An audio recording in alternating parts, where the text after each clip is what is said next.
Hi guys, मैं रोज़। तो मैं आज एक्सप्लेन करने वाली हूँ इरावती कार्वे। ये है पार्ट 4। मैं एक डिस्क्लेमर देना चाहूँगी। तो ये पार्ट जो 4 है ये बहुत ही मिनिमलिस्टिक एक्सप्लेनेशन है, क्योंकि ये मैंने एक बुक से एक्सप्लेन करी हूँ, NTG UGC NET sociology paper 2 Aryan का बुक से। तो इसके पहले मैंने बहुत डिटेल्स में एक्सप्लेन किया है।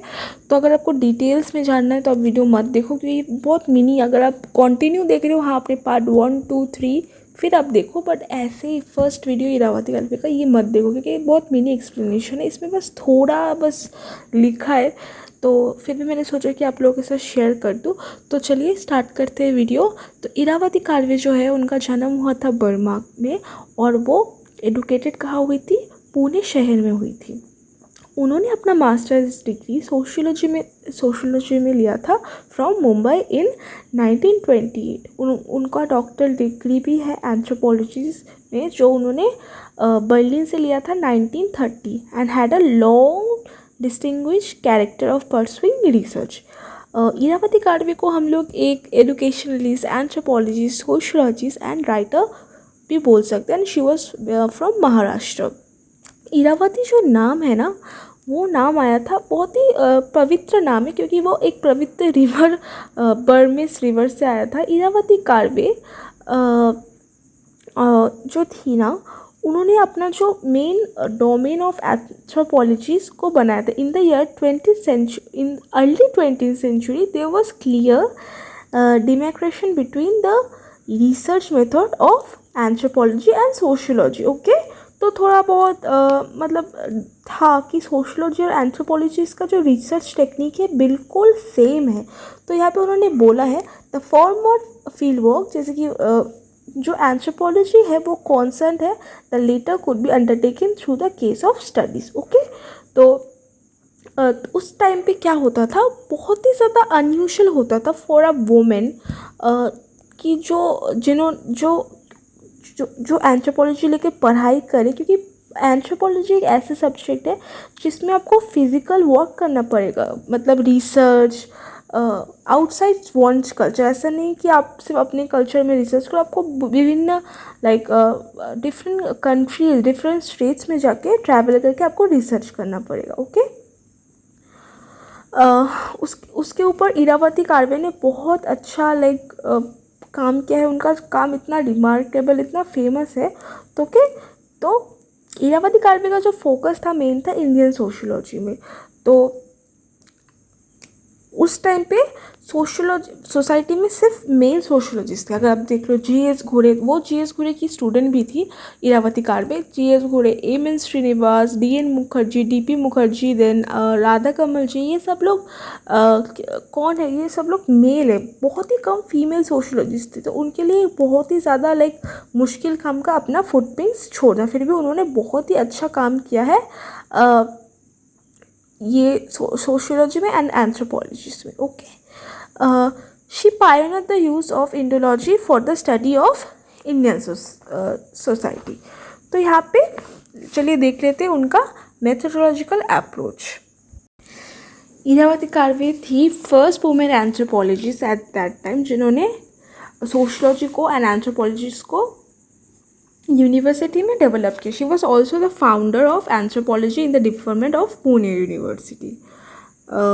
तो फिर उनको हम लोग डिफाइन कर सकते हैं। And indologist who mind Sanskrit text for sociological features and anthropologist, serologist, palaeontologist, a collector of folk songs, क्योंकि उनका जो म्यूज़िक में बहुत ज़्यादा उनका टेस्ट था। And Marathi writer, essays of no mean reported. तो उन्होंने एक बहुत फेमस बुक लिखा था जिसका नाम था योगांता। जो योगांता बुक है उसके बारे में थोड़ा बोलती हूँ। इस बुक ने नेशनल प्राइज़ भी जीता है।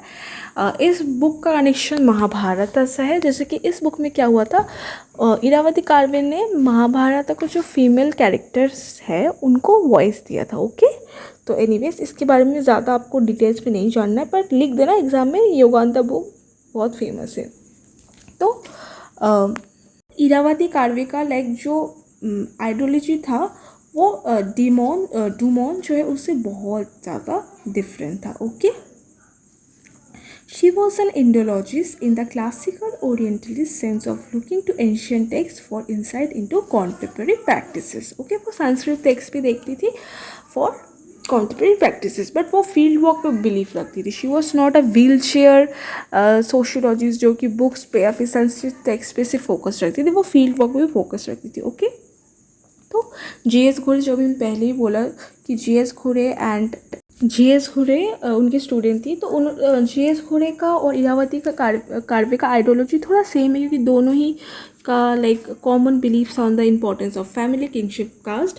फिर भी थोड़ा उनका एक अनबन था आफ्टर लाइफ में, that is on the ideology of caste. उसके बारे में हम कभी दूसरे वीडियो में जानेंगे. एनीवेज, तो चलिए देख लेते हैं कुछ majors works of Irawati Karve. यहाँ पे कुछ बुक्स है लिखा है, जैसे कि फर्स्ट बुक है जो किंगशिप ऑर्गेनाइजेशन इंडिया, ये उनका सबसे फेमस है. उसके बाद योगा तो एक्चुअली मेन फेमस है, बट सोशियोलॉजिस्ट के लिए किंगशिप ऑर्गेनाइजेशन इन इंडिया ने ऑर्गेनाइजेशन इंडिया. बाकी जो बुक्स है उनका नाम देख सकते हो, बट उतना कुछ खास नहीं है. बट हाँ, ये सब बुक्स से आप चाहे तो इसको एक बार देख सकते हो. ओके.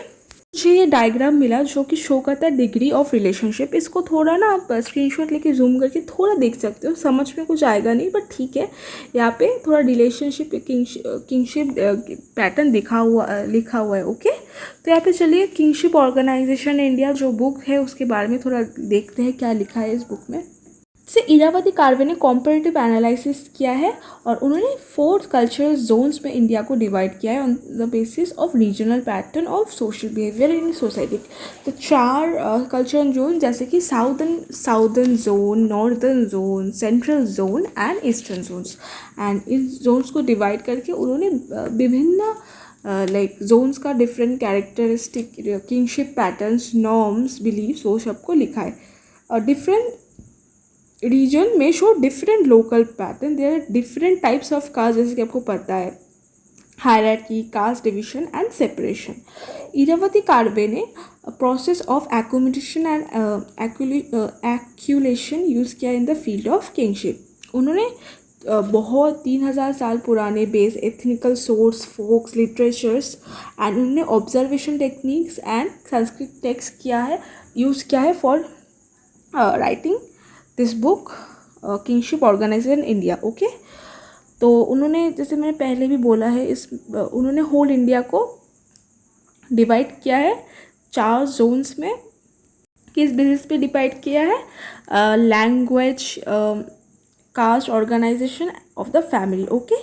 तो उन्होंने बेसिक किंगशिप जो है is a complex component existing in the society. Okay. Different region in India का डिफरेंट किंगशिप होता है एंड बहुत वास्ट है. बट ये जो किंगशिप पैटर्न्स है ये चेंज कर रहा है. किस लिए चेंज कर रहा है? Because of migration, education and mobility. And how it's changing, let me explain. तो लेट्स स्टार्ट विद एडुकेशन. जैसे कि पहले आपको पता था इंडिया का like north area, actually whole India was patriarchal view में बिलीव करता था. बट अभी एडुकेशन के चक्कर में फीमेल्स एंड मेल्स का इक्वल पोजीशन आ गया है. Okay. Now let's see mobility. पहले कास्ट बेस्ड डिस्क्रिमिनेशन बहुत ज़्यादा होता था, but due to like educational and बहुत ज़्यादा लाइक कास्ट सिस्टम को स्टॉप करके कास्ट क्लास सिस्टम में फोकस कर, लाइक जो अभी ओबीसी थे या फिर एससी थे वो भी अभी बहुत गवर्नमेंट जॉब्स कर रहे, तो उनका भी क्लास सिस्टम बहुत हाई हो गया. ओके. अब थोड़ा डिस्क्रिमिनेशन कम होता है, माइग्रेशन के कारण भी होता है. जैसे कि आप देख लो, जो लोग पहले विलेज में रहते थे उनको शायद थोड़ा डिस्क्रिमिनेशन फेस करना पड़ता, but after coming to urban areas, यहाँ पे अर्बन एरियाज़ में कोई डिस्क्रिमिनेशन होता ही नहीं है. अर्बन एरिया में सभी काम करते हैं, सभी इक्वल स्टेटस मेंटेन करते हैं. ओके. तो ये था थोड़ा सा एक्सप्लेन. मुझे पता है आपको बहुत कम समझ में आया होगा, बट आप मेरे पार्ट 1, 2, 3 वीडियोज़ देखिए तो आपको जो भी डाउट्स है वो क्लियर हो जाएगा. Okay. Thank you for watching. Bye guys.